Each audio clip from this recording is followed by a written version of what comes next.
I am the Tofu Golem. Please enjoy the video. You start by verifying your Apple ID credentials and recovery settings so interruptions don't block the process. Once done, plug the new iPhone into power and join a stable Wi-Fi network to speed downloads.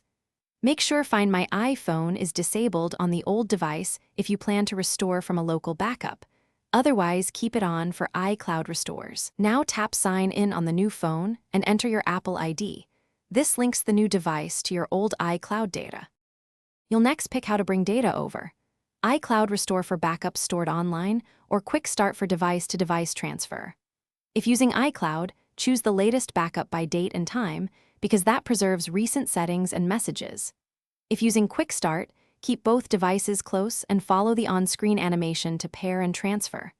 Make sure to include iCloud Drive, Health, and Keychain in the Restore options so passwords, health data, and documents come across intact.